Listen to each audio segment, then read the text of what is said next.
30대 여성을 살해한 뒤 도피 행각을 벌였던 김일곤에 대한 구속영장이 발부됐습니다. 김일곤의 신병을 확보한 경찰은 이른바 살생부 명단에 포함된 사람들을 대상으로 추가 범행을 저지르려 했는지를 집중 조사할 계획입니다. 취재기자 연결합니다. 조태현 기자. 네, 사유입니다. 네, 결국 김일곤에 대한 구속영장이 발부가 됐지요? 네, 김일곤에 대한 구속전 영장 실질 심사는 오늘 오후 3시부터 서울 동부지방법원에서 진행됐습니다. 6시간여에 걸친 심사 끝에 구속영장이 발부된 겁니다. 서울 동부지방법원은 김일곤이 증거인멸과 도주의 우려가 있어 구속영장을 발부했다고 밝혔습니다. 김일곤은 지난 9일 충남 아산에 있는 한 대형마트에서 피해자인 35살 주모 씨를 납치한 뒤 목을 졸라 살해한 혐의를 받고 있는데요. 경찰은 김일곤의 신병을 확보함에 따라 추가 범행이 있었는지를 집중 조사할 계획입니다.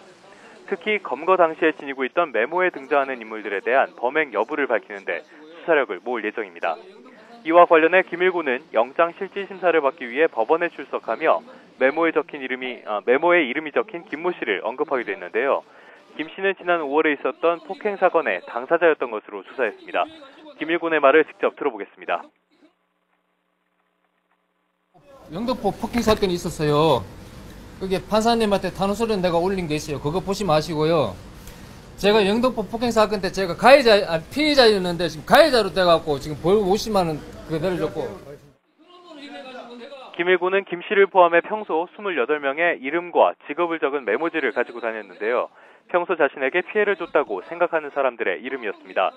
김일곤은 경찰 조사에서 이 사람들을 모두 살해해야 한다고 말한 것으로 전해졌습니다.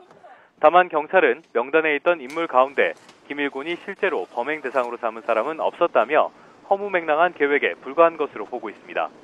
지금까지 사회부에서 YTN 조태현입니다.